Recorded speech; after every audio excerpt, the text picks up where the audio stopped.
ni wari dafara e passé daka kasira dinama Sungalo e kungolo ati dugu wari ko odima fo dugu andugu dum wara tade o koni kuma tala sa e ka sama moneto yi I yere ta sita sita ka numéro flani wari ci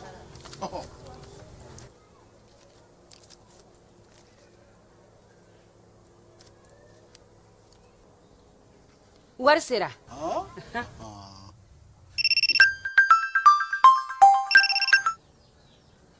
Allo ye wari sɔrɔ o ɲɛna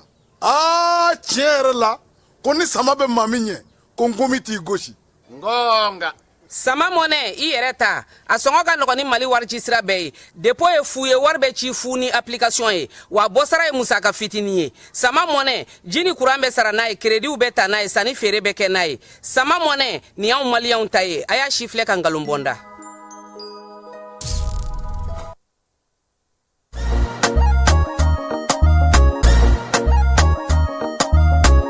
aw bisimila hôtel Lafiya la n'i ko hôtel Lafiya wulikajɔw bolodalen don walasa aw bɛ se ka lafiya sɔrɔ cogo min na ani hakilisigi aw ka séjour la anw fɛ Mopti yan kɛrɛnkɛrɛnnenya Mopti Sevare ka kɛ ni kurantigɛtigɛ ye min ye hôtel Lafiya Sevare ale ye wulikajɔw boloda ka se ka min ye awa fɛɛrɛ kɛrɛnkɛrɛnnen dɔw ta walasa aw bɛ se ka lafiya sɔrɔ cogo min na aw ka séjour la hôtel kɔnɔna na n'o ye ka panneau solaire installé min ye kurantigɛtigɛ o degun aw kana o ye séjour la l'hôtel yɛrɛ kɔnɔna na réservation ka kɛ kabi sisan min b'a to aw bɛ se k'aw ka séjour kɛ k'a sɔrɔ tɔɔrɔ tɛ aw kan degun tɛ aw kan hôtel Lafiya hôtel Lafiya ale filɛ nin Sevare Bangetaba yanni ka se aéroport sirafara ma station laban I kiniboloya fan fɛ I bi jigin o carré fɛ mètre 200 bɔɲango hôtel Lafiya ale cokolen bɛ I kiniboloya fan fɛ I bɛ se ka weleli kɛ nɛgɛjuru siraw fɛ 21 42 14 11 76 01 01 98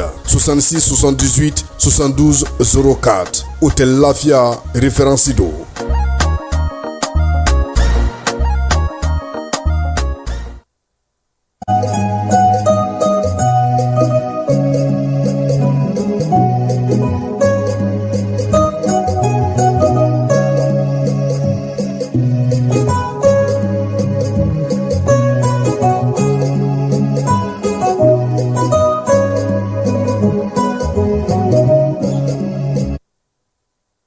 an filɛbaw ni an lamɛnbaw k'aw fo k'aw waleɲuman dɔn bi su in na an bɛna baabu min sigi o bɛna tali kɛ tajiko la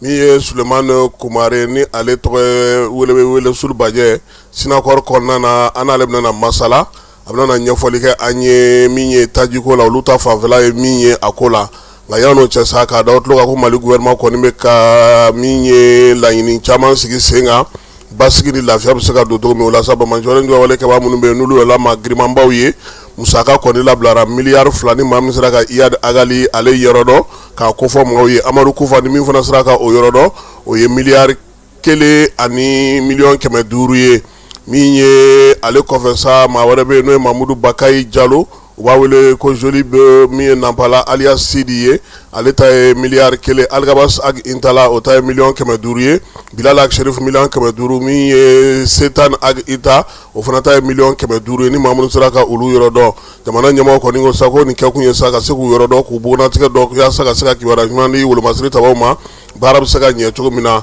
yanni o cɛ gouvernement kun y'a yira sa k'a fɔ min ye moto belebeleba minnu bɛ yen bi ni olu bɛ bamanjɔlekɛbaw bolo kosɛbɛ o moto kɔni ko o feereli o bɛna jɔ an ka jamana kɔnɔ k'a fara maɲɔgɔnlɔn bɛɛ lajɛlen kan o kɔfɛ sa a bolili fana an ka dugu dɔw kɔnɔna na o bɛna kɔn kosɛbɛ kungokolon fandanbanda 39 an ka jamana kɔnɔna fana na ɲinini maaw fɛ k'u sen suma o yɔrɔw la wolomasiri tabaw ka wuli ka jɔ bɛna ta ka ɲɛsin o yɔrɔw ma Moti cour d'appel kɔnɔna na kɛrɛnkɛrɛnnenya la Banyangra tribunal de grande instance procureur Fala ye ale sɛbɛnbɔ ka bin ka sɛbɛn in man di han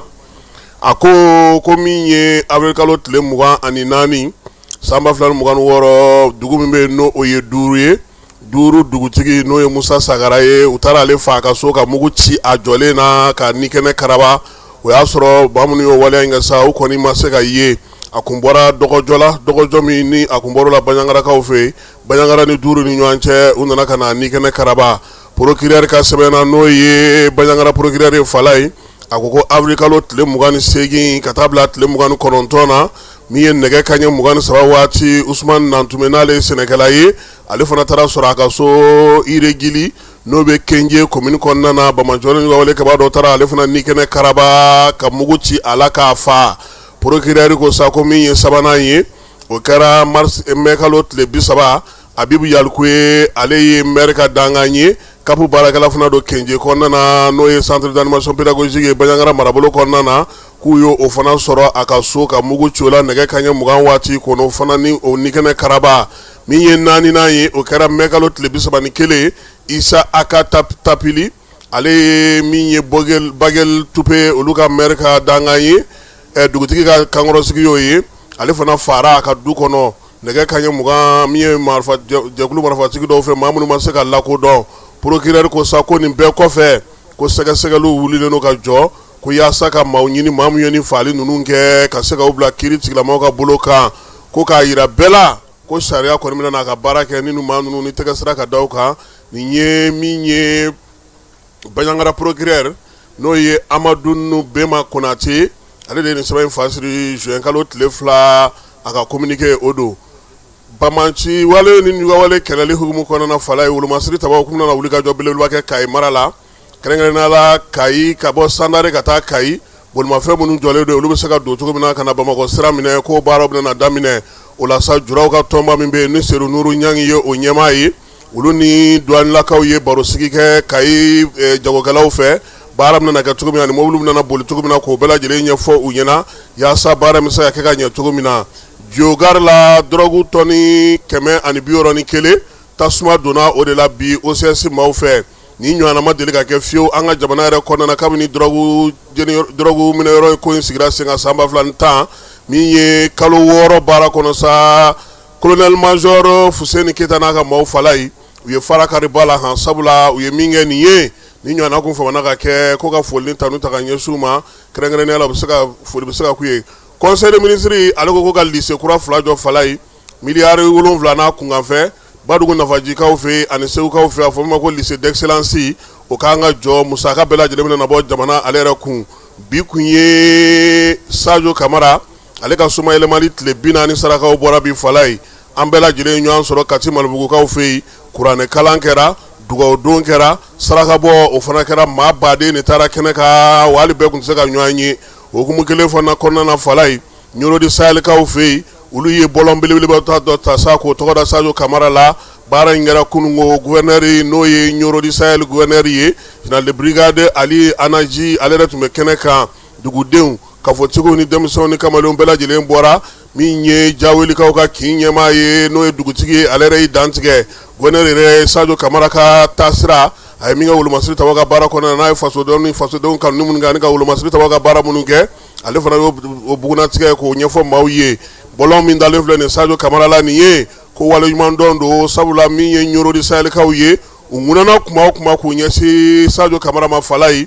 a y'u jaabi cogo ɲuman na min y'u wasa kosɛbɛ laadalatigiw dugutigiw politikimaw ka taa fara seko ni dɔnko tigilamaw kan bɛɛ lajɛlen bɔra sa ka dugawu kɛ min ye Sajo Kamara ye ko ala ka a dayɔrɔ ala ka o nɛɛma jamanakuntigi ale ka kuluba faama sigiyɔrɔ la fala ye maa min kan ka taa bi min ye AES wolomasiri tabaw faralen ɲɔgɔn kan kunna Asimi a y'o bisimila maa wɛrɛ tɛ an ka petipetinin don n'o ye général de brigade Makan Alasani Jara ye 11 petit enfant ensemble a Badalabugu ale de kɔni taara bi sa ko ale ka taa nin baara in kɛ Makan ko k'a nana kuntilennaw taasiraw ni baara kɛcogo ɲumanw ka n'olu bɛɛ lajɛlen laɲini faamuya jamanakuntigi fɛ bilasiralikan minnu bɛ k'olu d'a ma a ko ni ala sɔnna a ma jamana ye danaya min d'a kan o tɛna tigɛ a la fiyewu baara kɛcogo ɲuman a bɛna o kɛ fa bɛɛ lajɛlen fɛ maaw bɛ se ka lafiya cogo min na fala ye min ye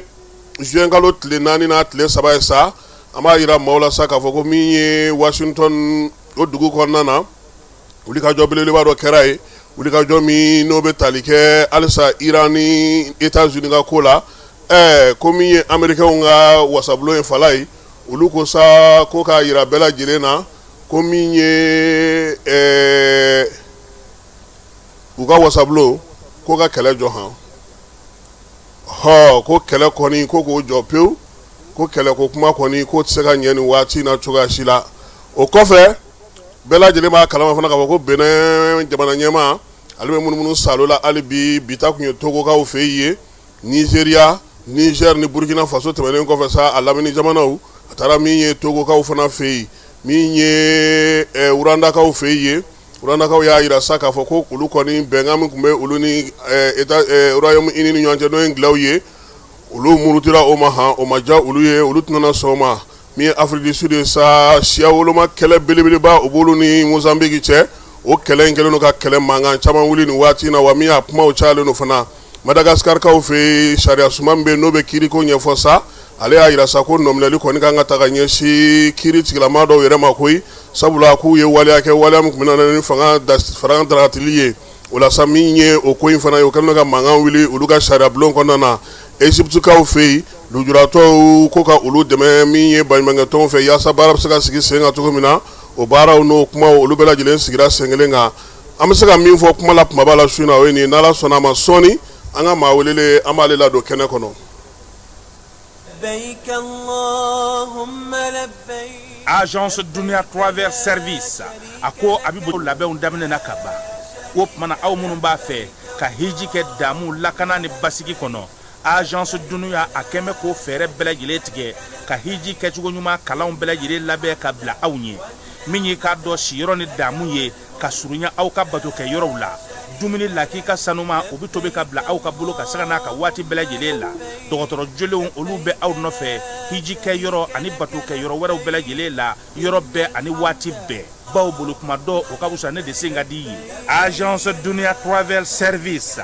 jɛɲɔgɔn kelen min bɛ aw ka hiji ni aw ka humura kɛ k'a ɲɛ ale de do o fana ni aw bɛɛ kunnafoni wɛrɛ ɲini a ye weleli kɛ 66 71 37 24 70 64 99 71 ni aw bɛɛ u ka yɔrɔ ɲini u filɛ nin hippodrome yɛrɛ la immeuble station Soma Yafula Kulukɔrɔ sira da la o fana min y'i k'a dɔn Agence Dunia Travel Service ye k'u bɛ dugawu kɛ hiji ni umura kɛcogo ɲuman a n'a musakaw Ala k'a nɔgɔya silamɛ bɛɛ lajɛlen ye.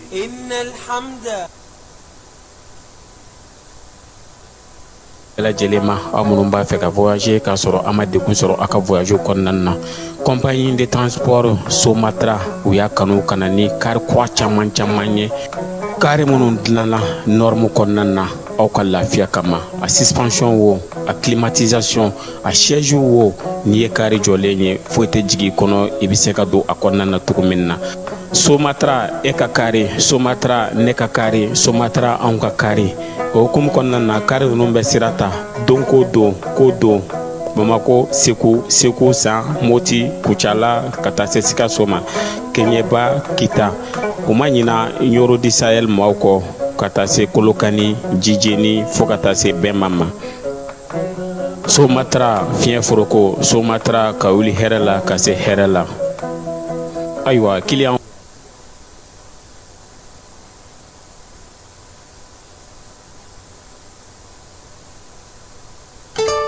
L'autorité de protection des données à caractère personnel poursuit sa mission d'information.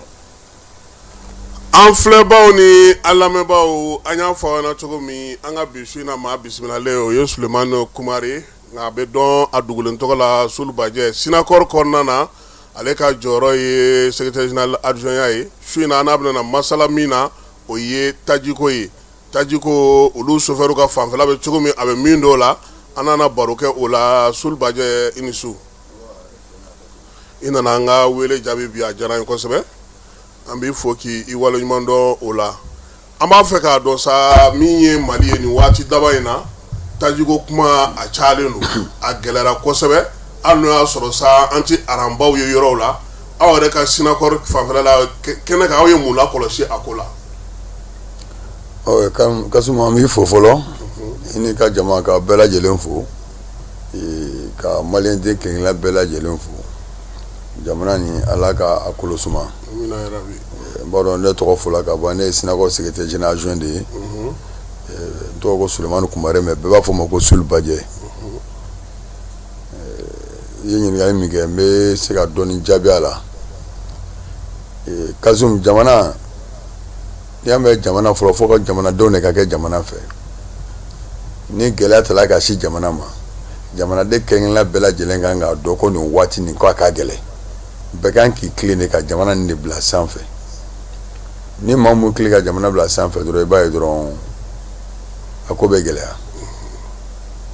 parce que ni an y'a jate minɛ depuis crise nin wulila fɔ sisan an mali chauffeur an b'an bolo jigin tile malgré fɛn fɛn bɛ a kan na an y'a yɛrɛ k'a fɔ faso n'an b'a fɛ nka dabaliban yɔrɔ ye yɔrɔ min ye sa taji yɛrɛ bɛ don a taa yɔrɔ ye an de t'o dɔn. aw yɛrɛ fana t'a ta yɔrɔ dɔn. an tɛ taa i ta yɔrɔ dɔn parce que ne bɛ o de f'i ɲɛna depuis ko nin daminɛ ne bɛ mission ni mission de la ne ma deli ka tile 4 ou bien tile 5 kɛ n ka denbaya la n'a ma kɛ seli tɛmɛna nin ye ne bɛ Kajana frontière na ye pour que k'an ka mɔgɔw motiver k'u sensibiliser ka ko nin organiser ani sɔrɔsiw b'a organiser ɲɔgɔn fɛ et si je peux bien voir n'i y'a jateminɛ crise ye tiɲɛ ye mais mobili 600 n'o donna don min yanni o tile damadɔ kɔni maliyɛn kɔni man ka renta bilen ok mobili 600 bɛ sont rentrés kɛra a ma kɛ ils sont rentrés kɛra a ma kɛ seliba tɛmɛ an ye convoi vidéo bɔ ka taa ninnu bɔra dimanche su lundi u donna yan 700 et quelques véhicules en intervalle de 5 jours et au 600 ni au 700 fara ɲɔgɔn kan ça fait combien 1300 et quelques véhicules en intervalle de 5 jours. Ah, n'en fana m'a jateminɛ donc n'an b'o kɛ dans le mois peut-être qu'on a plus de 3000 et quelques véhicules et si dans le mois on a plus de 3000 à 3500 véhicules. ni mun tɛ don kɔrɔlen yɛrɛ tuma min na tajiko dɛsɛ tɛ o de bɛ don sisan nka a tɛ ka se ka mɔgɔw labɔ. ah bon an t'o de faamu. nka Solibaji aw yɛrɛ ka maaw ka ko bɛ cogo di mun ye donibatalaw ye an b'a dɔn k'a fɔ kɛnɛ ka ɲi aw ka baara fanga ka bon tile kɔnɔna na mɔbiliw bɛ jɔ mɔbiliw dɔw bɛ taa nka min ye sɔrɔko ye est ce que a tɛ jouer aw ka sɔrɔ kan mɔbiliw bɔbaliya joona. bon o bɛ jagoya dɔ bɛ jouer sɔrɔ kan. kuma tɛ minnu bɛ fɛn wɛrɛ ta minnu tɛ bolimafɛn minnu tɛ taji ye. wa a bɛ jouer bɛɛ kan parce que n'i y'a jateminɛ bi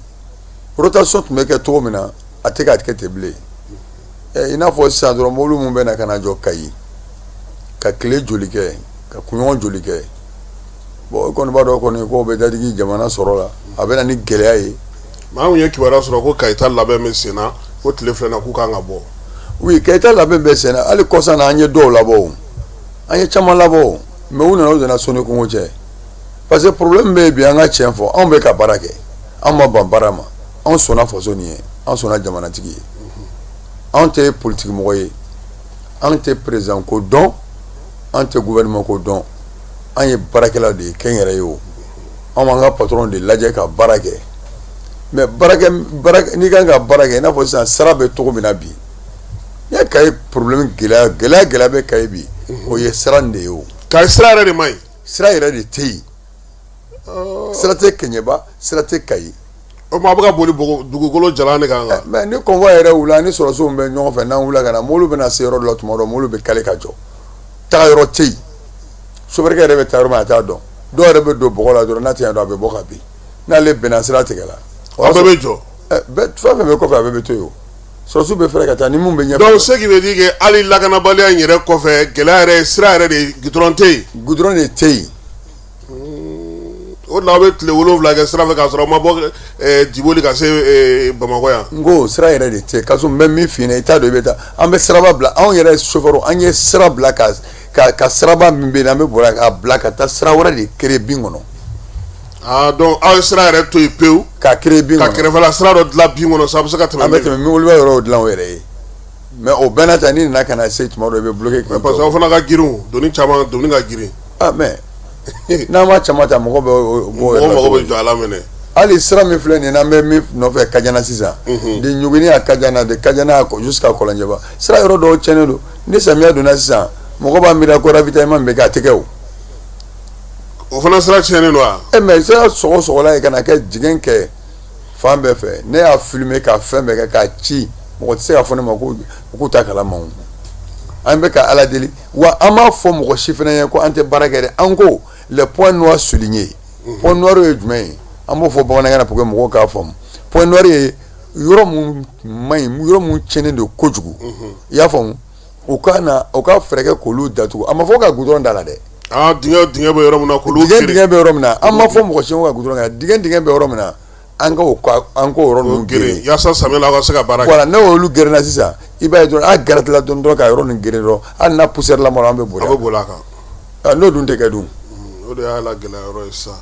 mais nin tɛna na ni degunba ye wa parce que n'aw tɛ bouger anw tɛ feerefɛnw sɔrɔ min ye maaw ka taa ni ka segin minɛnw sɔrɔ baloko ta na sira fɛ a bɛna na ni gɛlɛya ye parce que samiya dontɔ fana don sira ma ɲi. Kasum o gɛlɛya kɔni o wajibi de ye o parce que ne b'a dɔn ɲinan samiya mana daminɛ yɔrɔ min na dɔrɔn hali n'an ma fɔ mɔgɔ ye ko baara jɔ i bɛ baara jɔ o ye diyagoya o. I tɛ se ka taa. Mais la première sécurité la ne mɔgɔ bɛ sécurité fɔlɔ ye sira de ye o mɔgɔ bɛ ɲinɛ o de kɔ o.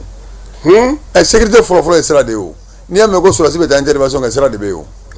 N'i y'a mɛn ko wayi ko banabaatɔ wulila ko wayi ko a kan ka se a seyɔrɔ la joona sira de bɛ yen o. Mɔgɔ bɛ fɛn fɛn fɔ n'i y'a mɛn bi i b'a fɔ ko wayi ko le moyen de transport le plus sécurisé ko c'est l'avion mɔgɔ b'a sécurité jateminɛ jumɛn de la n ko parce que a bɛ sanu dugujɛ de escalier tɛ a tɛ don dingɛ na a tɛ don foyi la o. O de ko sababu ka sécuriser len don sinon dɔ wɛrɛ tɛ o. Mais Solbajɛ yɛrɛ bɛ se ka nin faamuya cogo di e ye min fɔ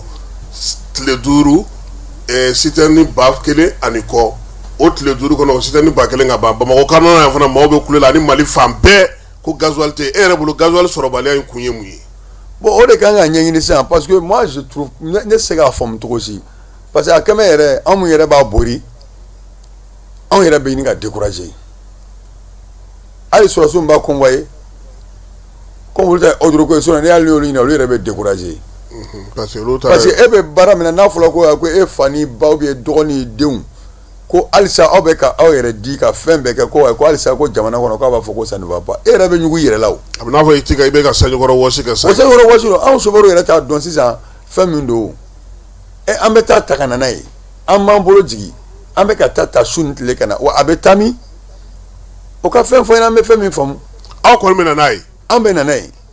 Aw ma jɔ don kelen aw ma ban don kelen aw ka chauffeur bɛɛ bɛ ka na ni fɛnw ye. Hali sisan hali bi sɔgɔmada an ye convoi min bɔ a bɛ taa plus de 800 véhicules.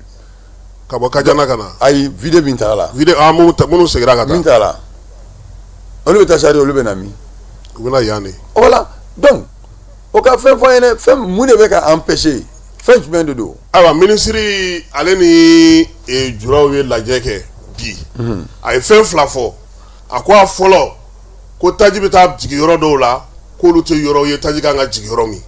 ko fo ka kɛlɛ k'o ban a ko a ka filanan na ko degun filanan min ale yɛrɛ bɛ min dɔn o ye mini minnu bɛ yen n'u yamaruyalen tɛ n'u bɛ taa taji feere u ma e yɛrɛ bolo est-ce que olu 2 sen bɛ nin ko in na wa. O sen b'a la kɛ parce que n bɛna o de f'i ɲɛna adamaden dɔw bɛ yɛrɛ gɛlɛya de k'aw ye dɔw ta tɛ jamana ko ye dɛ dɔw ta n bɛna fɛn dɔ sɔrɔ dɔw yɛrɛ bɛ ala de deli gɛlɛya yɛrɛ kana jamana kɔnɔ olu ka fɛn sɔrɔ parce que an bɛ yɔrɔ min na sisan ni gɛlɛya min bɛ yen dɔw de bɛ k'i profiter ni gɛlɛya nin fana fɛ ka kɛ fɛntigi ye mais olu mago tɛ jamanadenw de la donc nin fɛn ninnu bɛ se minisiri ye min fɔ o bɛ se ka kɛ kɔlɔlɔ dɔ ye o. A y'o 2 de fɔ su in na. Voilà parce que sisan ko ka fura ɲini o de la ani fana u ka mɔgɔw yɛrɛ u ka da citerne kan ka taa n'u ye station kɔnɔ komi u tun b'a kɛ cogo min na kɔrɔlen a ko k'o fana kan ka kɛ a kɛcogo la. Ouais fɔ olu fana mun bɛ da citerne kan ka taa f'olu fana ka sɔn n b'a f'i ɲɛna ko jamana nin tiɲɛnen don wa Kasum bɛɛ bɛ nafolo de fɛ o.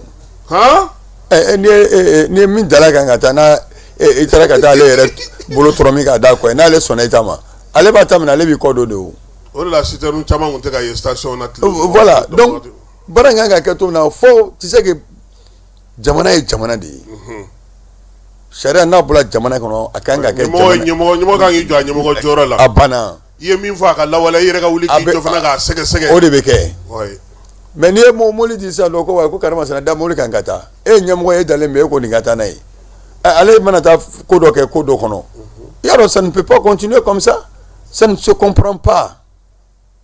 Ayiwa maa caman ko aw sinakɔrɔ aw jɔyɔrɔ ka bon sabula min ye donibaw ye a b'olu ta a bɛ balo ta a bɛ tajiw ta bi bi in na a bɛ taa port minnu na ka caya kosɛbɛ o ye Dakar Abidjan Cotonou ani Lomé yalama gɛlɛya de bɛ sɔrɔli ko la wa ou bien gɛlɛya ye jumɛn de sira yɛrɛ kan aw yɛrɛ bolo bi.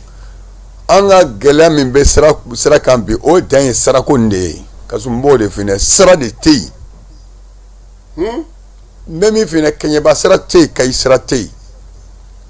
Kɔrɔlen dɔ ko aw tun bɛ nin kɛ tile joli kɔnɔna na ni sira ka ɲi. Ni sira ka ɲi mobili ni sarila ni i nana ka na se Kayi n'i ye dédouanement kɛ n'u ye labila 16h a bɛ fɔ tuma o tuma ko 5h 6h cɛtuma bɛɛ bɛ don Bamakɔ. Awɔ fo ko ne y'a f'i ɲɛna. Ɔ sisan dun. Sisan kɔni n bɛ min f'i ɲɛna. Ko n'Ala faral'i kan sisan. Sinon i bɛ Ala de deli yɛrɛ ɲuman ka don kɛ Mali chauffeur bɛ yɔrɔ min na bi dɔ wɛrɛ tɛ dɛ mɔgɔ ninnu b'an kan sira yɛrɛ b'an kan sera yɛrɛ ta ka jugu ni bɛɛ lajɛlen parce que e yɛrɛ t'a dɔn n bɛna ɲuman bɛna se wa n tɛna se i bɛna don dingɛ kɔnɔ dɔrɔn mobili bɛ bɔ ka bɛn n'i ye c'est ça le problème aujourd'hui sirako de y'a a problème yɛrɛ gɛlɛman ye sira tɛ yen. ayiwa dɔw fana ko min ye tajiko ye ko essence bɛ yen gasoil tɛ yen komi ko yalama gasoil dili tɛ ka kɛ ka ɲɛsin dɔw ma ka mɔgɔ dɔw to wa. bon n b'a fɔ nin ko nin baarakɛyɔrɔ belebeleba dɔw. bon hali n'o bɛɛ bɛ kɛ kɔni tu sais que n bɛ k'o de fɔ ni nin sen mobili 700 donna baarakɛyɔrɔ belebeleba mana kɛ cogo o cogo n'a y'a ta la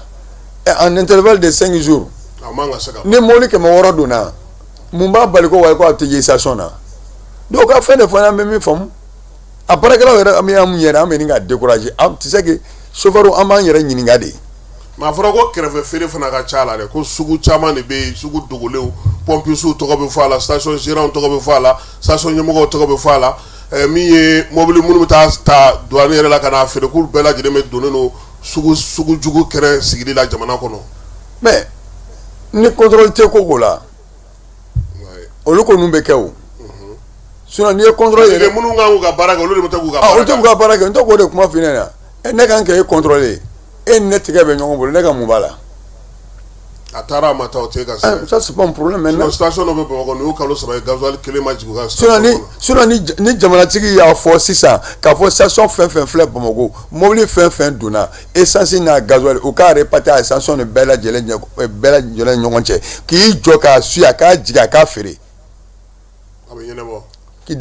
depuis dépôt la depuis mobili min donna a dadɔnnen don ba kɔfɛ ba ɲɛfɛ station fɛn fɛn bɛ a bɛɛ ka ravité a bɛɛ ka jigin a kɔnɔ bɛɛ lajɛlen ɲɛna an bɛ min na an bɛ bɔ o kɔnɔ. sɔngɔ yɛrɛ bɛ sɔn ka jigin yɛrɛ parce que a bɛ caya an bolo ka tɛmɛ kɔrɔlen dɔ kan mais e yɛrɛ bolo bi aw minnu bɛ Sinakɔrɔ kɔnɔna na surtout chauffeur tiɲɛ don aw ye wuli ka jɔ kɛ nin waati laban in na jamana ɲɛmaaw ye dɛmɛ minnu ta ka ɲɛsin aw ma hakilina ye jumɛn y'o la parce que an ye k'a fɔ k'aw ka dɔn minnu fatura hali kɔsa in na jamanakuntigi ye saga ni fɛnw di seli ɲɛkɔrɔla la pipiw n'o ye denmisɛnnin minnu bɛ yen n'olu faw fantanyana olu dɔw taara ka fara pipi la nation kan labɛn fana bɛ ka kɛ fana aw ka convention ko nin ka sigi sen kan k'o bɛ cogo di nin wagati in na. bon an kɔni bɛ jamana ɲɛmɔgɔ fo a ye nin waleya mun kɛ a diyara anw ye kosɛbɛ ani mun yɛrɛ fatula n'u y'o don don pipi nationaliw la a ye baaraba kɛ mais an bɛ yɔrɔ min na sisan yanni an tun ka se nin yɔrɔ na yen ni nin convention ko ne tun waleyala i b'a dɔn n'i y'a mɛn ko an bɛ taa fɔ jamana ye ko ka mɔgɔ don pipi national la o y'a ye mobilitigiw de ma aw inscrire INPS la o so ni mobilitigi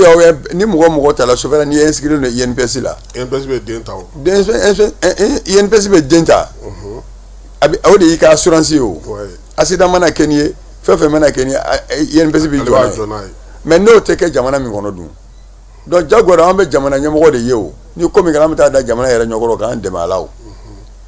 mais est-ce que convention ko in sen na a bɛna sigi sen kan ka ɲɛ a taabolo ka ɲi. convention ko in taabolo ka ɲi mais a bɛ ka temps de ta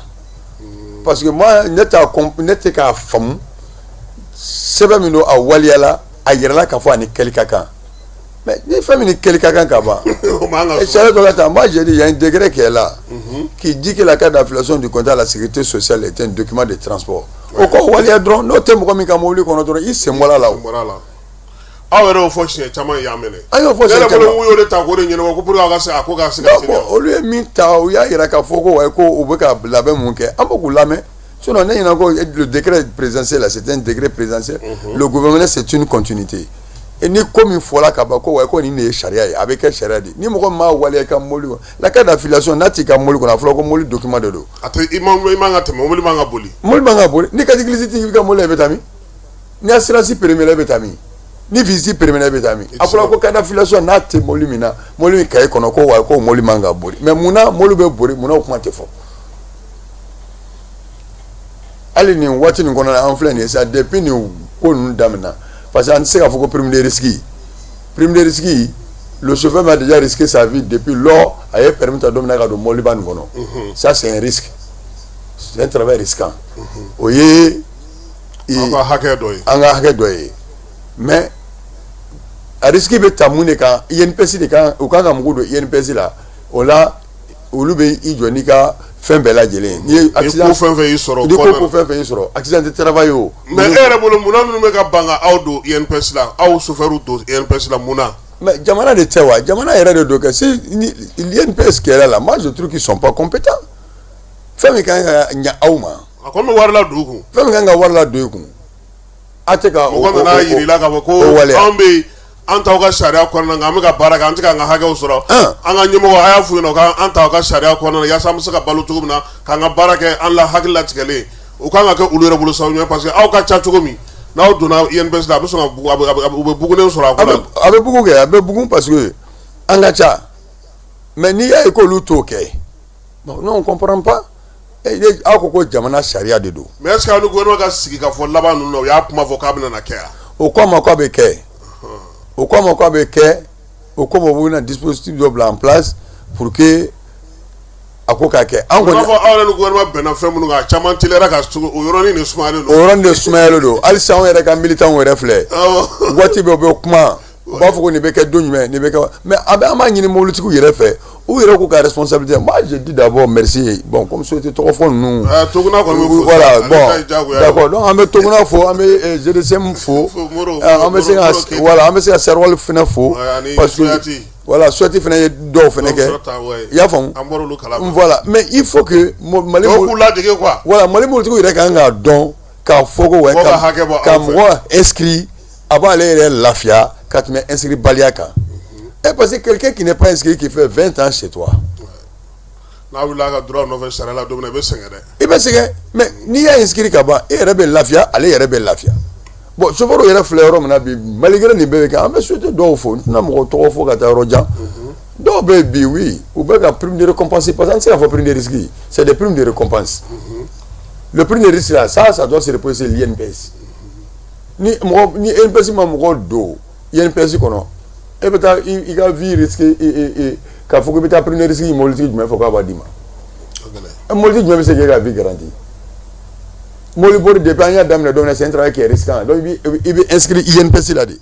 n'i inscrit INPS la i b'a ye i ko k'o mana i sɔrɔ hali n'i sara ou bien ni yɔrɔ dɔ kari la ou bien n'i sen tigɛla INPS b'o assurance d'i ma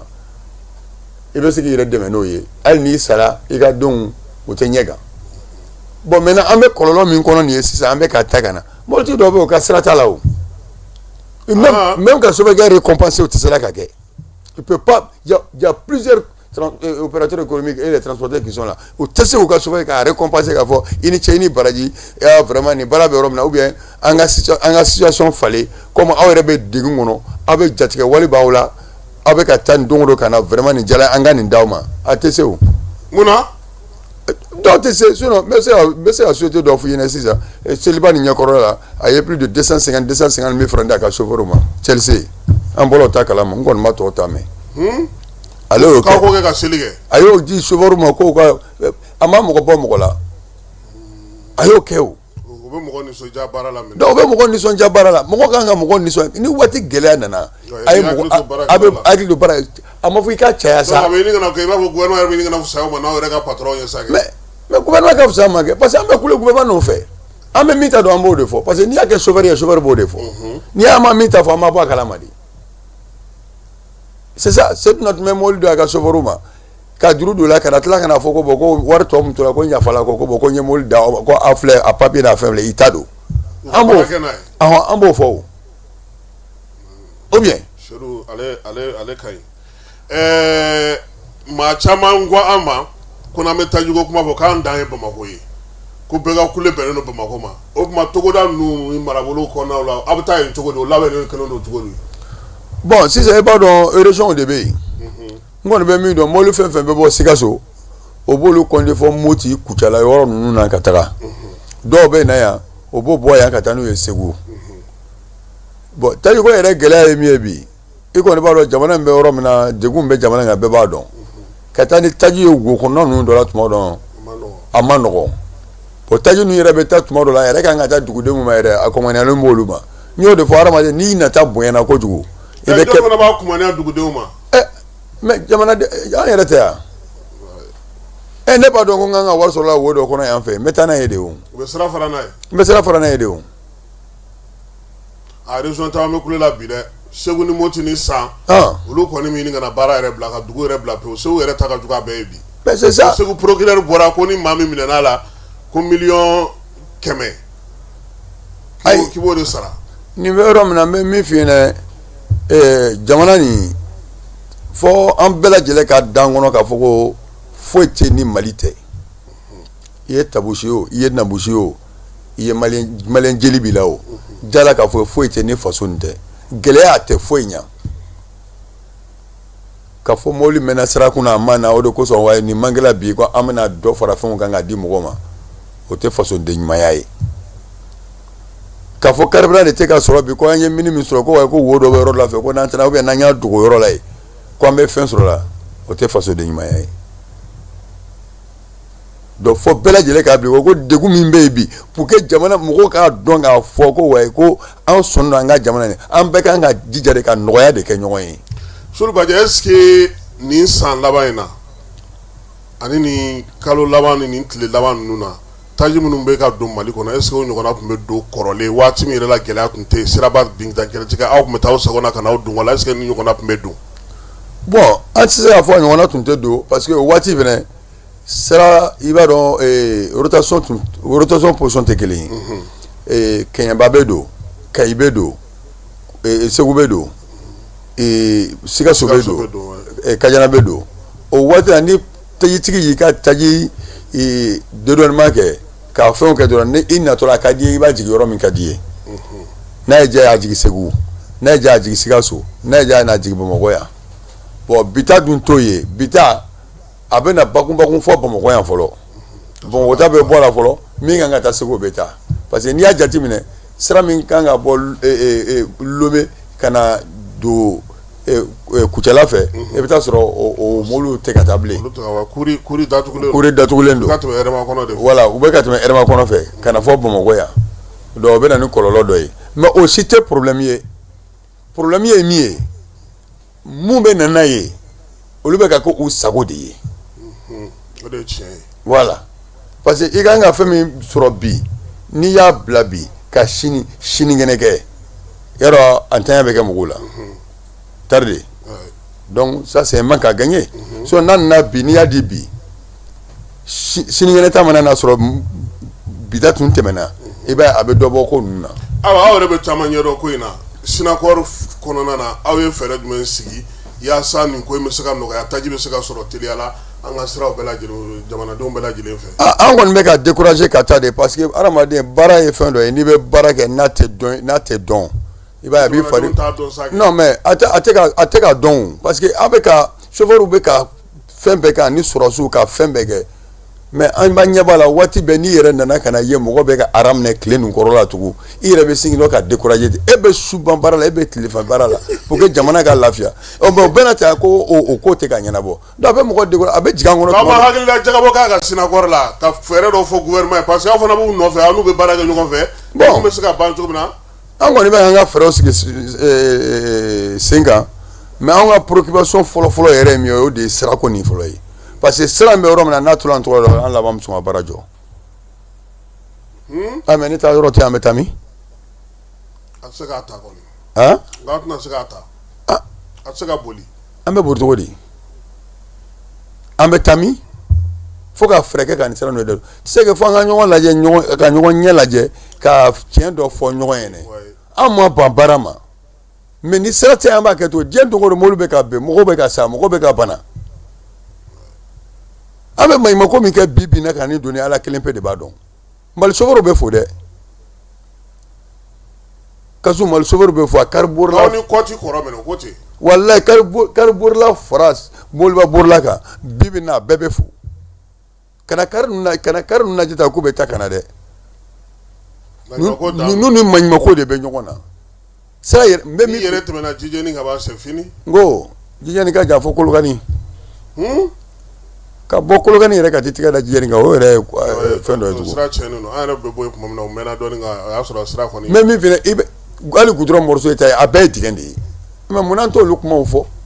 olu kan ka dilan minɛ n'a tɛ dilan an bɛ taa min n'i tɛ se ka an bɛ péage ta péage bɛ ta sira tɛ yen mais péage bɛ ka taa an ma deli ka fɔ mɔgɔ si ye k'i kana péage ta ka sɔrɔ goudron tɛ yen. mais o tuma na fɛ ne tɛ ka foyi faamu ne m'a dɔn est ce que Mali kɔnɔ yan est ce que yɔrɔ dɔ de bɛ yen ministère dɔ de bɛ yen est ce que an ka ministère ninnu kɔnɔ ou bien fɛ est ce que sira dilan yɛrɛ okumu yɛrɛ bɛ an ka baara ninnu kɔnɔ k'a fɔ. a b'a kɔnɔ dɛ hali bi sira ko kuma fɔra conseil de ministre la bi o. alors ne ma mun fɔ sira bɛ se ka taa tiɲɛ cogo di san joli depuis goudron bɛ sɔgɔ. donc n'i bɔra Kayi ka taa se Sandare yɛrɛ de ka jan o Sandare ka jan yɛrɛ. o ye dɔɔni dilan ka bɔ Sɛgɛla ka na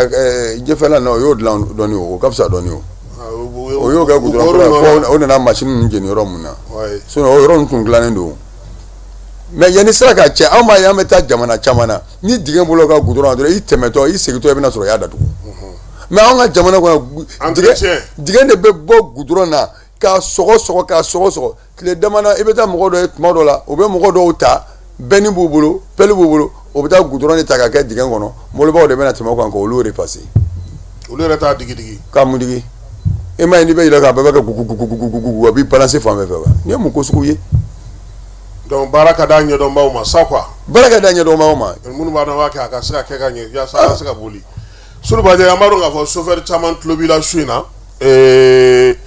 aw ka waati laban bɔli ninnu na tiɲɛ don a y'aw ka laɲiniw caman kɛ nka aw tun y'a jira fana k'a fɔ ko gafe kɛrɛnkɛrɛnnen dɔ b'aw bolo n t'a dɔn n'o y'a sɔrɔ mankan in ni ko in taabolo de y'a to n'a y'o bila kɛrɛfɛ sinon ni gouvernement tun kan ka kuma aw ka hakɛ dɔw kan a kow bɛ cogo di nin waati in na. wa o kumaw bɛ ka kɛ o n y'o de f'i ɲɛna o gafe min bɛ yen o kumaw bɛ ka kɛ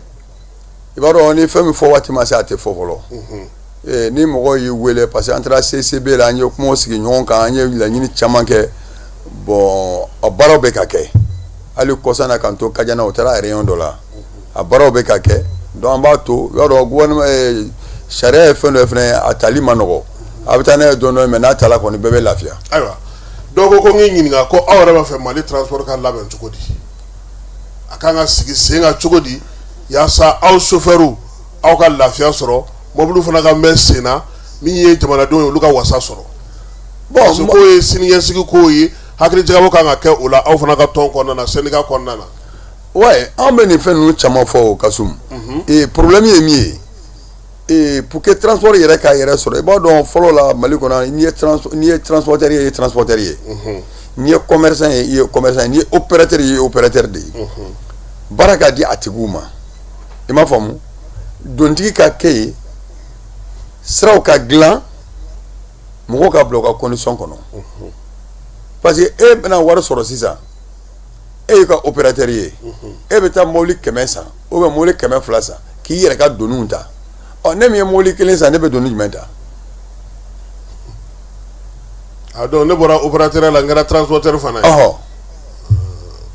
mais bi n'i y'o jateminɛ n'i ye fɛn fɛn ta k'a lajɛ i bɛ taa sɔrɔ a ta ye ka doni a ta ye ka mobili ye a ta ye ka doni a ta ye ka mobili ye mobili kelen-kelentigi bɛɛ ma tunu sa wa. olu bɛ tunu. ne bɛ se ka mobili 10 san ka taa kɛ transport ye mais ne bɛ taa mobili 10 san ne bɛ taa jɔn ka doni ta wari dun tɛ ne kun. donitigi ni a ka doni n'a ka mobili de bɛ baara la. an b'a kɛ cogo di o yɔrɔ ninnu kan k'a lajɛ bon Mali problème fanba yɛrɛ transport yɛrɛ kɔnɔ fɔlɔ an k'o bɛɛ to ne y'o de fɔ n ko sira. Kasum kɔngɔ fɛn fɛn banna sira. ne ko an ka jamana donda ninnu na sira jumɛn de ka ɲi ka bɔ o dugu dɔ la ka na Bamakɔ sira jumɛn ka ɲi bi ni aw yɛrɛ bɛ boli a kan a b'a fɔ alihamudulilayi. fo n y'a kɛ Segu ni Buguni ye sa kɛ. Segu ni Buguni. Buguni ka fisa dɔɔni o. ka bɔ Buguni ka na Bamakɔ ka fisa. awɔ. ka bɔ Segu ka na Bamakɔ fana ka fisa. dɔɔni. n'o bɔra la a tɔ o. foyi tɛ bilen. Kulukoro dun. Kulukoro tɛ yɔrɔ jan ko ye o. n ko Kulukoro bɛ n'a fɔ n bɛ taa n'a san ka na de. sinon n'anw ka jamana de la n'i ye jamana bɛɛ bori ka ban pewu n'i b'a fɔ mɔgɔ b'a fɔ k'i faso labila. n'i b'a fɔ dɔrɔn mɔgɔ b'a fɔ non k'a taa faso fɛ de k'a bɛ k'a fɔ non faso fɛ tɛ o. sira de tɛ yen. an bɛ an faso fɛ mais n'an ye fɛn dɔ ye jamana tɔ la n'a t'an faso kɔnɔ fana b'an tɔɔrɔ parce que an tɛ fɛ fana ko wayi ko mɔgɔ ka jamana fana ka fisa n'an ka jamana ye. anw bɛ mobili bori yan kirikara i n'a fɔ n'an donna Côte d'Ivoire territoire kan ka ban an bɛ se k'a fɔ ko alihamudulilayi. o y'aw lafiyali. an bɛ mobili bori yan kirikara n'an donna Sénégal territoire kan an b'a fɔ ko alihamudulilayi. an bɛ mobili bori gɛlɛya kɔnɔ n'an donna Burkina territoire kan an b'a fɔ alihamudulilayi o tuma n'a fɔ an ka jamana o tuma mun de bɛ yen. f'u ka sirako lajɛ sa. mais tɔw bɛ ka autoroute dilan anw ka sirani kelen tɛ se la k'a dilan mun bɛ yen. n'i y'o kuma fɔ dɔw b'a miiri k'a fɔ i ye jamana non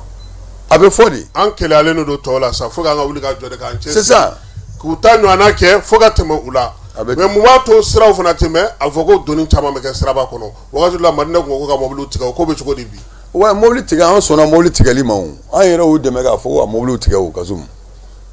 mais mɔbili tigɛli nin tɛ wari n'a dila ko ka baara min kɛ o ka kɛ i b'a fɔ ma o tuma an bɛ taa jamana min kɔnɔ an t'a pɔrɔba ninnu ta ka bɔ jamana de kɔnɔ ka na yan a tɛ taa olu ka pɔrɔ la wa mun n'olu ka sira ma kari-kari. donc an ka sira de dilan cogo ma. mais an ka sira dilan cogo ma sira bɛ dilan dɔrɔn hali ni sira kura yɛrɛ dilanna k'a baara ni samiyaji fɔlɔ nana i bɛ ka bɔra kan e min bɛ k'i ka mɔbili bɔra kan i ɲɛ bɛ bɔgɔji bilenman de bɛ ka siri ka k'i ka mɔbili kan. mais goudron kan ka dilan de o épaisseur de bɛ a bɛ d'a ma. kɔrɔ an bɛ goudron minnu fana dilan an bɛ wari minnu fɔ o wariw tɛ don a la goudron tɛ k'an sago ye a bɛɛ lajɛlen bɛ tiɲɛ k'a sɔrɔ a ma bɔ kari na ka ntɛnɛn sɔrɔ. bon n'i ye ne ɲininka kɔni ne b'a fɔ k'o de don parce que o goudron tɛ se ka dilan du jour au lendemain ka tiɲɛ nin cogo la e tɛ se ka foyi dilan k'a fɔ ko san 10 baara de kelen filɛ nin ye k'o ka tiɲɛ san kelen. ka gɛlɛn. o bɛ ɲɛ cogo di. ayiwa Sulu Baja an ka waati bɛ nin kana se a kun ka d'an ye n'an kun ye nɛgɛjurutigiw sɔrɔ an b'a dɔn k'a fɔ caman kun ye laɲini kɛ nka maa caman bɛ yen olu bɛ ka message de ci ka na an ma caman dun jaabira ka ban fana halisa mɔgɔw da bɛ ka ɲininkali min na kosɛbɛ o ye gasoil ko de ye ko yɛlɛma aw yɛrɛ b'a dɔn k'a fɔ ko aw bɛ ka na ni citerne mun ye k'a gasoil tɛ se Bamakɔ yan wa aw chauffeur. ne tɛ se k'a fɔ ko gasoil tɛ se yan gasoil bɛɛ bɛ se yan a tɛ se yan cogo di a bɛ se yan sɔrɔ bɛ taa n'a ye min parce que mɔgɔw ma min faamu mɔgɔ caman bɛ yen u bɛ k'a fɔ ko sɔrɔ bɛ ka yurugu kɛ chauffeur ta tɛ mobili ye koyi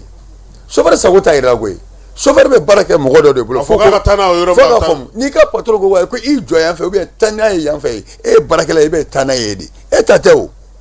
e tɛ se ka taa fɔ patron ma ko i tɛ taa e bɛ se k'a fɔ ɲɛna ko i tɛ taa e bɛ mun dɔn a la.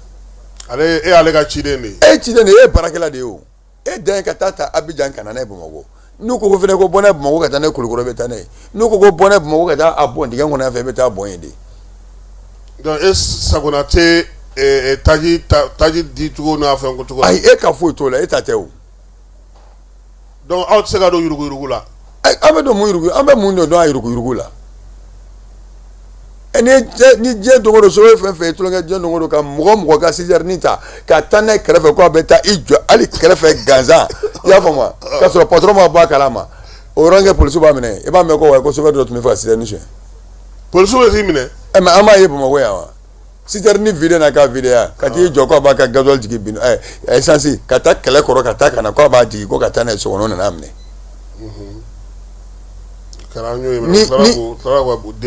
delili kɛ k'u bila ni citerne ye doni jigin ka ban pewu an b'a fɔ fɛn dɔ ma ko k'a périger i bɛ van ninnu dayɛlɛ moyen b'a kɔnɔ peut-être olu k'a bɔ parce que n'i m'olu bɔ fɛnɛ n'i sera dépôt kɔnɔ ni i ko n'u ko i ka van fɛngɛ ta k'a lajɛ ni fɛn t'a n'a bɔnna dépôt kɔnɔ o b'i gɛn ka bɔ kɛnɛ ma k'i ka taa bɔ o b'i gɛn ka bɔ n'i ma sɔn k'i tɛ chargement yɛrɛ sɔrɔ o min filɛ nin ye dɛ ni chauffeur ni parantiw bɛ na dɔrɔn ka to ka boîtine ta dɔrɔn k'olu kɛ tan fɛnɛ n k'o bɛ t'olu minɛ k'o minɛna gasoil bɔ la k'a sɔrɔ citerne lankolon don. aw ka bidon ko bɛ cogo di a fɔra k'aw bɛ na ni bidon ye. bon ne y'o de fɔ n ko chauffeur ka bidon ko tɛ se ka dabila an bɛ baara kɛ ni bidon ye fo sariya ka dɔn fana ko an bɛ baara kɛ ni bidon ye an bɛ gasoil yɛlɛma bidon na ni réservoir fala an bɛ bidon dɔw fa a k'an ka bidon na k'a sigi n'an borila k'a se yɔrɔ la an b'a yɛlɛma wa an fana b'a yɛrɛ bɛɛ lajɛlen fana na an tɛ taa Abidjan gasoil ko gɛlɛn min bɛ yan anw chauffeur ka taa Abidjan ka taa gasoil ka bɔ o yɔrɔ la yen ka na ko an tɛ se ka na ni essence bidon 2 ye ko k'o bila an ka moto kan ka taa so kɔnɔ fana an tɛna jɛn n'o ye o tɛ se ka kɛ o e b'a o min fɔ a tɛ ka sɔrɔ station na ko ka aran kɛ chauffeur kɛ mana na ka t'i da so kɔnɔ e ko wa k'o tigi ka bɔ jatu la ou bien o tigi ka bɔ sɛbɛnni kɔrɔ ko ka na mobili ta ko ka taa doni jigin yan fɛ a ka moto bɛ essence t'a kɔnɔ e dun bɛ ka doni ka na n'a ye mais o bɛ ɲɛ cogo di. aw ni ɲɛmaaw bɛnn'o kan kɔni. ne delila k'a fɔ madame le ministre ɲɛna. k'aw ka bidon kana minɛ. an ka bidon tɛ minɛ. parce que a wagati a kuma ganna dɛ Sulu Bajɛ. an ka baara don an ka bidon tɛ minɛ dɛ an tɛ taa feere ne kɔni b'a fɔ ni mɔgɔ min minɛna i ye chauffeur i minɛna i bɛ ka carburant feere n ta t'o la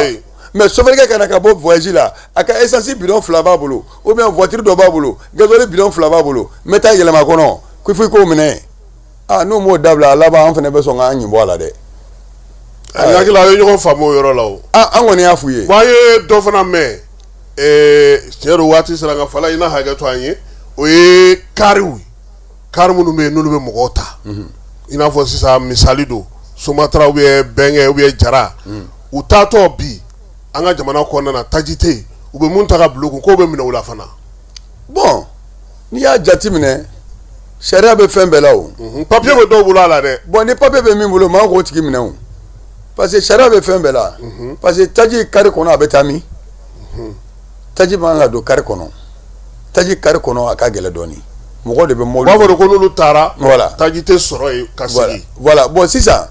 o bɛɛ bɛ ɲɛfɔ de gouverneur b'o dugu dɔw la commandant b'o dugu dɔw la i m'a fɔ ma a bɛ fɔ a tigi ka identifier dɔrɔn k'a dɔn k'a fɔ ko ouais vraiment a y'a ta a bɛ taa consommer de parce que bɛɛ de sirannen don jamana in kɔnɔ sisan. bɛɛ sirannen don tiɲɛ na. dɔ kana na bidon 5 san ka taa i trafiquer ko t'o di mɔgɔ ninnu ma. o fana parce que ko wari bɛ sɔrɔ a la. o fana jɔrɔna b'a ko la. voilà. an y'a mɛn fana ko aw tɔɲɔgɔn chauffeur minnu bɛ na ka bɔ an dafɛ jamanaw la k'u bɛ sɛgɛn an ka poste la o bɛ sɔrɔ mun fɛ.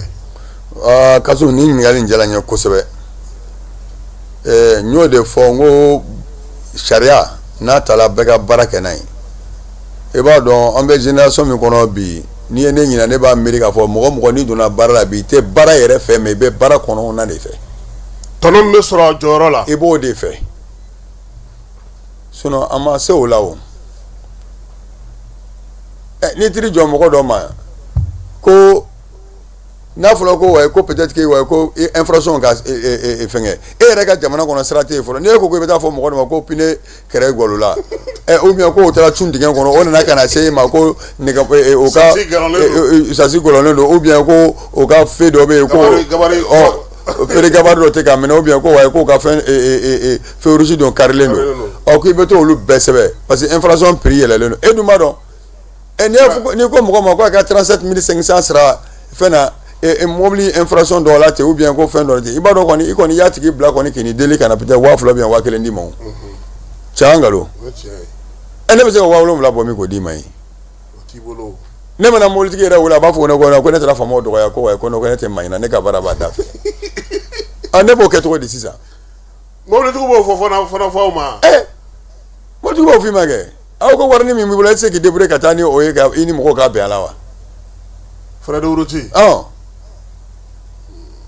donc jago de mɔgɔw bɛ o yɔrɔ ninnu fɔ a kana kɛ. parce que kɔsa in na an balima dɔ nana ka bɔ Burkina ne yɛrɛ tun y'a kumakan tɛmɛ a kumana an ka mɔgɔw kan vraiment fo ka ne yɛrɛ jatigɛ a ko k'a daminɛ Segu ka bɔ Kucala ka na Segu ka se Bamakɔ yan yɔrɔ tɛ ale ma 1000 sara yɔrɔ min. oui a bɛ kɛ wa a bɛ se ka kɛ. awɔ foyi tɛ yen min dafalen t'a ka papier la dɛ. voilà. k'a ka papier bɛ dafalen. ko hali yan syndicat y'olu wele olu ko ko tiɲɛ na ko n'o don k'a k'a sara ka tɛmɛ pour que a kana problème sɔrɔ. bon tun b'o syndicat tɔgɔ fɔ parce que ne b'a dɔn n'i ye Sinakɔrɔ wele nin ko sugu na ale b'a sen fɔ a dan de. wa a b'o syndicat tɔgɔ de fɔ parce que mɔgɔ si tɛ yen i b'an wele nin problème na ko an t'a ɲɛɲini k'a dɔn fɛn mun don wa an bɛ yɔrɔ min na bi fɛnɛ n b'a dɔn k'a daminɛ gendarmerie la ka na bila polisiw la n b'a dɔn an bɛ baara caman kɛ ɲɔgɔn fɛ n'an ye fɛn fɛn f'u ye fɛnɛ o fɛnɛ b'an lamɛn o yɛrɛ ka ɲɛmɔgɔ fɛnɛ bɛ fɛn caman f'u ye mais mɔgɔninfin ko n'i y'i ci ko i ka se i yɛrɛ cicogo la donc ni i b'a dɔn dɔw yɛrɛ de bɛ yen n y'o de fɔ hali carburant gɛlɛya min fɛnɛ n b'o de f'i ɲɛna wa ni maa min tɛ ka jamana lajɛ f'a bɛ k'a yɛrɛ lajɛ donc i bɛ degun de ta k'a lase mɔgɔw ma o sinon an ma se o la o mobili cahier ka ɲi moi je pense que a tɔ ninnu ye divers de ye o an bɛ yɔrɔ min na mobili cahier ko de ye problème parce que olu de bɛ wari de don an ka trésor kun visite ni vignette ninnu ni assurance ninnu ni ka transport ninnu n'a tɔw fɛngɛ ninnu o de b'a don mais min tɔ ye mobili yɛrɛ ka rétroviseur ci la dɛ fɛngɛ ma mɛn o ye i yɛrɛ mɔgɔninfin yɛrɛbakun de ye o i ma ceinture don i yɛrɛbakun de ye o olu fɛn ninnu dɔ bɛ se ka lajɛ hakili la k'olu dɔw toléré polisiw yɛrɛ ka ɲɛmɔgɔ b'a fɔ an ɲɛna gendarmew ka ɲɛmɔgɔ b'a fɔ an ɲɛna ko les infractions apparentes i sigilen jaabi bɛ infraction min ye n'a bɛ se ka kɔlɔlɔ lase a tigilamɔgɔ ani maa wɛrɛ ma olu de ka gɛlɛn mais n'o bɔra o cadrage kɔnɔ bɛɛ bɛ ka fɛn de ɲini bi donc baara bɛ kɛ dɔ ka ɲɛkumu de kan. ayiwa an ye dɔ kɛ baabu la an b'a dɔn k'a fɔ Solibajɛ e sɔrɔ man nɔgɔ parce que e ka voyage ka ca min ye Musa fana ye kuma ka gɛlɛ ale ma grand bɛ n terikɛ a tunnen don kɛlɛ kɔnɔ n t'a dɔn a bɛ jamana fa min na fɔlɔ a bɛ Sikaso an b'a fɔ k'a waleɲuman dɔn ni kumakuncɛ kuma min b'i fɛ sabula an ka wagati ale banna pewu. voilà bon kumakuncɛ kuma bɛ ne fɛ ne kɔni b'a ɲini jamana opérateur fɛ taji bɛna di mɔgɔ ma o ka hinɛ o ka lajɛ ni degun bɛ yɔrɔ la ka kuma gouvernement fɛ ɲɔgɔn fɛ o ka o degun wuli ka bɔ yen gouvernement fana k'a lajɛ fana a ka mesure dɔw ta pour que nin ko ninnu fana ka ban k'a ɲini opérateur fana fɛ an si tɛ ni chauffeur ninnu bi ye ni carasso chauffeur bɛɛ lajɛlen k'a lajɛ k'a ka prime de récompense dɔ di a ka chauffeur ma k'u ni la nisɔndiya pour que an ka se ka baara nin kɛ an mun yɛrɛ filɛ nin ye an bɛ ka taa nin mission na i m'a ye nin bɛ ne ka parce que n'i bɛ fɛn fɔ n'i m'a yira mɔgɔw la o b'a fɔ ko a ma kɛ i y'a ye siɲɛ kelen tɛ siɲɛ fila tɛ a bɛɛ signalen filɛ a kɔ n'a ɲɛw la a bɛɛ filɛ i y'a faamu nin bɛɛ tampon ye nin kan a kɛra jeli Dawuda Danbɛlɛ k'a tampon ko ye sa dɛ i y'a ye nin bɛɛ o de ye donc an ma taa yɔrɔ la an kun fɛ an bɛ taa mission min na c'est des missions très spécifiées k'a dɔn aw bɛ ne yira poste ni fɛnw bi gendarmerie ni police an bɛ tɛmɛ diɲɛ yɔrɔ an bɛ taa gouverneur fɛ yen Buguni a ka directeur cabinet bɛɛ b'a signé an bɛ tɛmɛ Kɔlɔnjɛba b'a dɔn k'a fɔ ko an tɛmɛna commissariat bɛ Kɔlɔnjɛba b'a dɔn an tɛmɛna Kajana commandant b'a dɔn ko anw nana chef de bureau de la douane an b'u fo et puis n ɲinɛna ka kuma kelen f'i ɲɛna heure sera sa an na bɔ kuma kɔnɔ mais faudra i bɛ sɔrɔsiw fo kosɛbɛ armée n'an ye sɔrɔsiw fo cɛsiriba yɛrɛ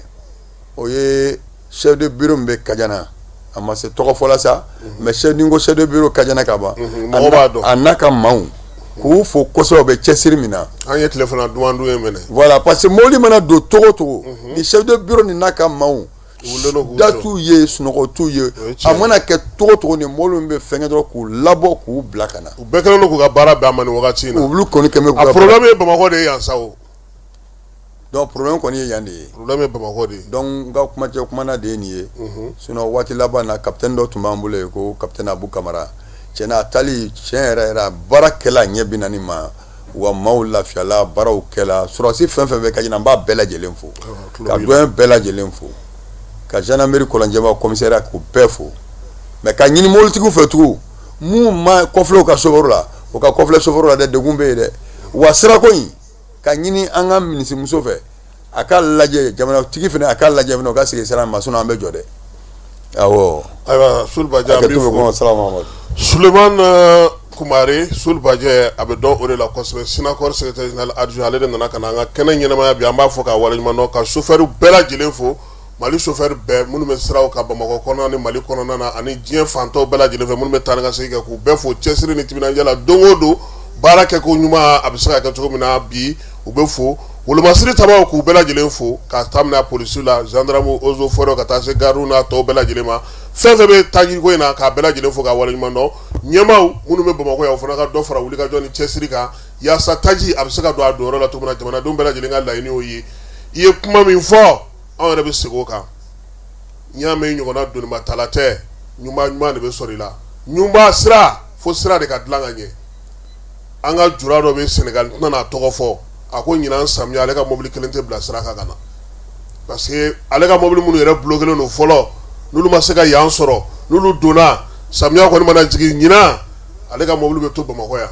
u tɛ segin ka taa tuguni donc an bɛ dugawu kɛ u ka fɛɛrɛ tigɛ sira ninnu bɛ se ka lalaga cogo min yɔrɔ minnu bɛ se ka bila ɲɔgɔn na joona u k'olu kɛ yanni samiya ji ka bin yaasa mobiliw kana na jɔ sabula ni mobiliw jɔra balo sɔngɔ bɛ gɛlɛ fɛn bɛ sɔngɔ bɛ gɛlɛ jamana ka se ka na o ko kun kuma tɛ degun bɛ ka fara degun kan nin waati na an b'o hakilina ɲuman ɲini an ka ɲɛmaaw fɛ Falaye Keyita tun bɛ ani Keba Jalo ne yɛrɛ Solibajɛ k'i fo k'i waleɲuman dɔn Sinacor Musa Bagayogo secrétaire général k'an b'a yɛrɛ fo k'a waleɲuman dɔn a k'an bɛn sini ni Ala sɔnn'a ma.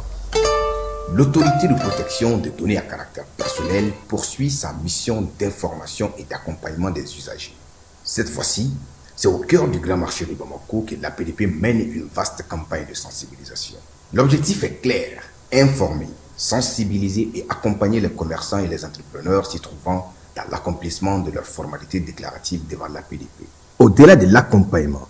l'APDP assiste également les responsables de traitement dans le paiement des frais de dossiers liés aux formalités déclaratives. Ces paiements au marché se font désormais de manière simple et sécurisée via la plateforme électronique Trésor Pay, le moyen de paiement sécurisé de l'État, conformément à la vision de plusieurs autorités du pays. L'APDP tient à rassurer la population.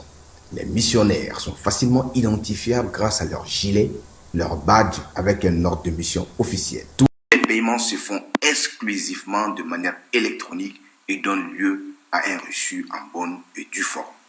Par cette initiative,